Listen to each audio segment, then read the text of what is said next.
کیا نہیں پایا تجھے یتیم فآوا، پھر اللہ نے تجھے ٹھکانہ دیا، جگہ دی۔ یتیموں کا کوئی عزت نہیں تھی اس معاشرے کے اندر، خصوصاً فذلک الذی یدعو الیتیم، یتیموں کو تو دھکے دیے جا رہے تھے۔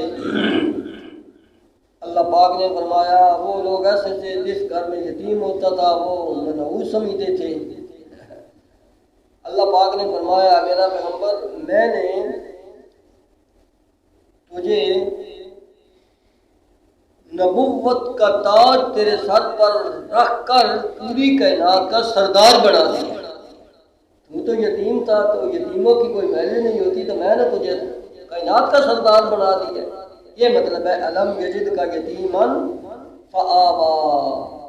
تو یتیم تھا تجھے میں نے ٹھکانہ دیا۔ کیسے ٹھکانہ دیا؟ کہتے ہیں کہ آپ صلی اللہ علیہ وسلم ابھی ماں کے پیٹ میں ہی تو تھے، والد صاحب فوت ہو گئے، اور آگے 6 ماہ کے ہوئے، 6 سال کے ہوئے تھے، والدہ بھی فوت ہو گئی، اور 8 سال کے ہوئے تو پھر دادا نے سنبھالا ہوا تھا، دادا جی بھی عبد المطلب بھی فوت ہو گئے، اور اس کے بعد پھر اللہ پاک نے ٹھکانہ کیسے دیا؟ چاچے کی کفالت میں آ گئے، ابو طالب کی کفالت میں آ گئے، اور اس کے بعد تو پھر اللہ پاک نے جب مکے سے ہجرت کر کے گئے مدینے، اوس اور خزرج والے انہوں نے آپ صلی اللہ علیہ وسلم پر لبیک کی، آپ کی جان کی ایسی حفاظت فرمائی ان لوگوں نے اپنی اولاد سے بھی زیادہ بڑھ کر۔ تو یہ مطلب ہے علم یجد کا یتیمن فآوا، کیا نہیں پایا آپ کو یتیم، پھر آپ کو ٹھکانہ دیا، آپ کو عزت دی، آپ کو مرتبہ دیا، آپ کو مقام دیا۔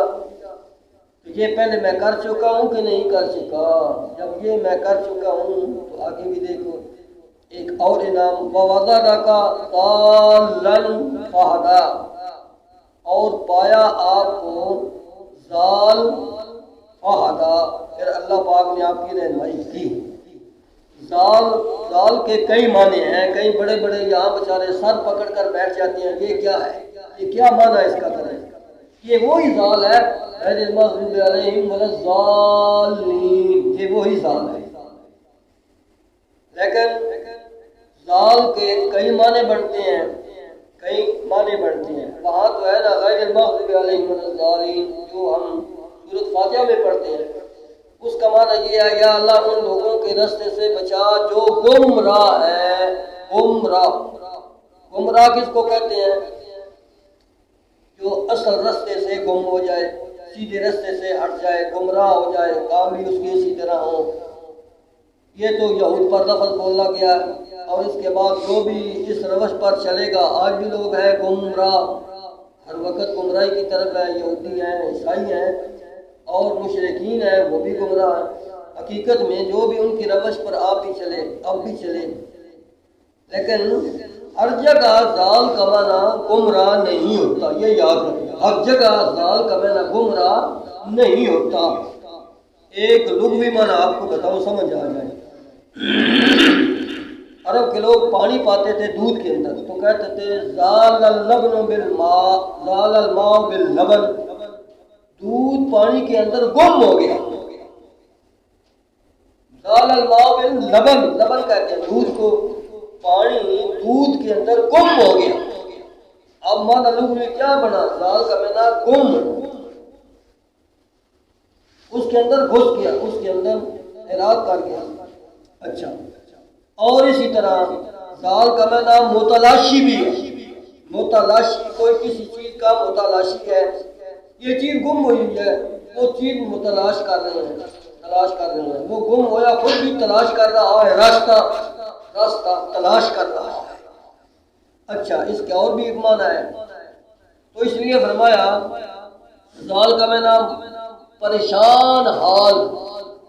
پریشان کون جسے کہتے ہیں؟ پریشان، حیران، حیران پریشان،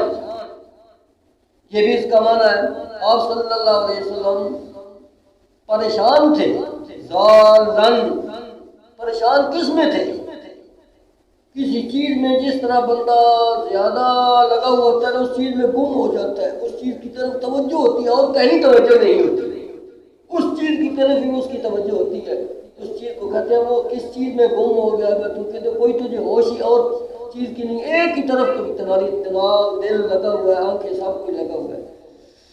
تو آپ صلی اللہ علیہ وسلم کس چیز کے متلاشی تھے؟ ذالن کا میں نے متلاشی، کس چیز کے متلاشی تھے؟ اللہ تک جانے کے متلاشی تھے، امت کو رائے راست پر لانے کے متلاشی تھے، یا اللہ اس امت کو کیسے رائے راست پر لایا جائے۔ یہ تو اللہ کو چھوڑ کر، توحید کو چھوڑ کر شرک کی طرف لگے ہوئے ہیں، اور پھر حیران پریشان تھے یہ کس طرف جا رہے ہیں، میں نے ان کو رخ موڑنا ہے جنت کی طرف، ہو کس طرح موڑے؟ فہدا، اللہ نے فرمایا آج ہمیں رہنمائی کر، ہدا کا میں نے راہ دکھا دیا اپنے تک آنے کا، اے میرے نبی تو متلاشی تھا میرے تک آنے کا، میں نے تجھے راہ دکھا دیا۔ ہدا، اب اس پر کوئی اعتراض رہا ہے تو اس لیے فرمایا یہ بھی میں نے انعام کیا۔ اچھا، وَوَجَدَكَ عَائِلًا فَأَغْنَىٰ، اور ذال کا معنی جو ہے نا یہ بہت سارے ہیں، تو یہاں کہیں بیچارے جاہل ہوتے ہیں، اس کا الٹ معنی کرتے ہیں، تو اس لیے فرمایا نیک آدمی کی طرف مطلق بھی کہیں نیک آدمی کی طرف کیا جائے پھر بھی یہ معنی نہیں کریں گے، تو آپ پیغمبر کی بات ہو رہی ہے تو معنی اس طرح کا کریں کہ گمراہی والا معنی نہیں ہے، ہاں پیغمبر کے لیے بولا جا رہا ہے۔ وَوَجَدَكَ عَائِلًا فَأَغْنَىٰ، اور پایا آپ کو عائلاً مفلس فَأَغْنَىٰ، پھر اللہ پاک نے غنی کر دیا، فَأَغْنَىٰ غنی کر دیا، وَوَجَدَ تمنگر کر دیا، وَوَجَدَكَ عَائِلًا فَأَغْنَىٰ، مفلس پایا تو تمنگر کر دیا، اور محتاج پایا تو اللہ نے بے محتاج کر دیا، اور اللہ پاک نے غربت پائی تو ہمارا فرمایا عائلاً فَأَغْنَىٰ، آپ تو تنگ دست تھے، غربت تھی، جس وقت پیدا ہوئے تھے اس وقت نہ والدین کے نے کوئی جائیداد چھوڑی نہ کا کوئی آپ کا مال تھا، اللہ پاک نے فرمایا عائلاً، آپ تو مفلس تھے، فَأَغْنَىٰ، ہم نے خدیجہ الکبریٰ کے ساتھ شادی کرا کے آپ کو غنی کر دیا۔ بھائی خدیجہ الکبریٰ بہت بڑی خاتون مالدار تھی، ام المومنین میں پھر بن گئی، بہت بڑی مالدار تھی، تو جب آپ صلی اللہ علیہ وسلم کے ساتھ ان کا نکاح ہو گیا تو سارا مال اس نے آپ صلی اللہ علیہ وسلم کو دے دیا، آپ صلی اللہ علیہ وسلم مالدار ہو گئے، فَأَغْنَىٰ، آپ غنی ہو گئے۔ ایک اور بھی تفسیر اس کی ہے، دوسرا کہ اللہ پاک نے آپ کو غنیمتیں دی، غنیمتیں مال غنیمت، اس سے بھی آپ مستغنی ہو گئے۔ اور ایک اور معنی بھی ہے اس کا، تو فرمایا لا غنا بالمال بل غنا،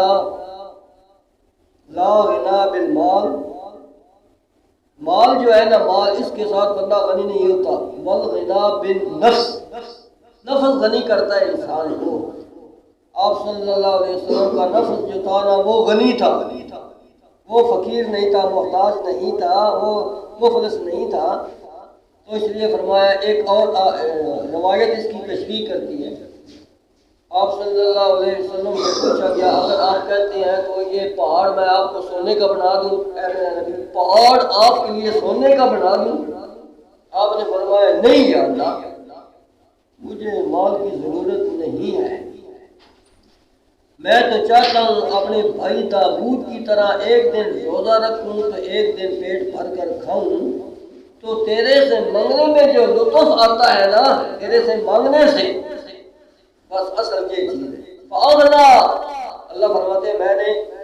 مستغنی کر دیا، لوگوں سے مستغنی کر دیا۔ امیر آدمی وہ ہے جو کسی سے مانگتا نہیں ہے،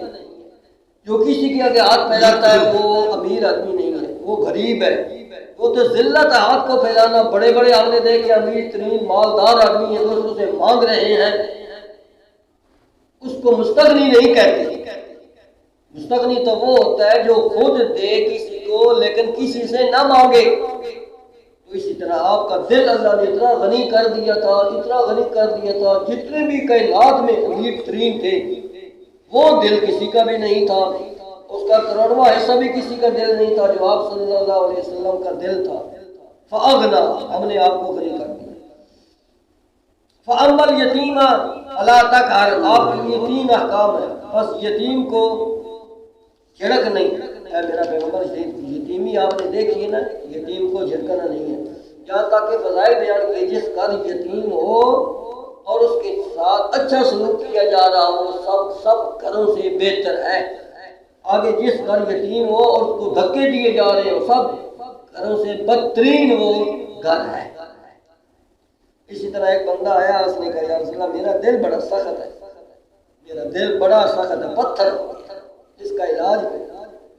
آپ نے فرمایا یتیم کے سر پر ہاتھ پھیرا کر، یتیم کے سر پر، ایک تو تیرے ہاتھ کے نیچے جتنے بال آ جائیں گے اتنی تجھے نیکیاں ملیں گی، دوسرا اس کے سر پر ہاتھ رکھنے کا مطلب یہ ہے اس کی نگرانی کر، دیکھ بھال، جس چیز کی جتنی کپڑے کی ضرورت ہو، کھانے پینے کی ضرورت ہو، ان کے تعاون کی ضرورت ہو، یتیم کا تعاون کیا کرو، ان کو دھکے نہ دو۔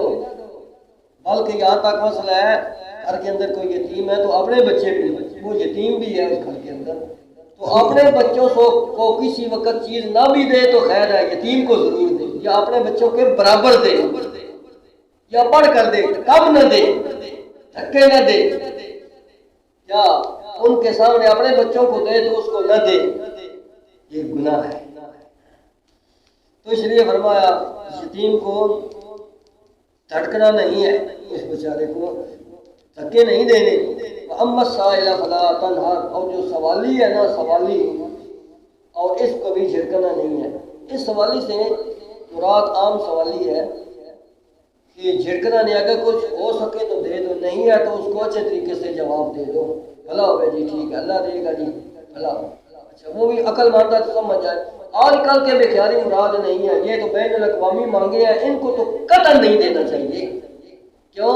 کہ ان کی تو عادت ہی ہے مانگنا، اور ہم حوصلہ افزائی کراتے ہیں ایسے لوگوں کی، حوصلہ افزائی نہیں کرانی چاہیے، زیادہ ہو جا یہ کام ہی چھوڑ دے منگنے والا۔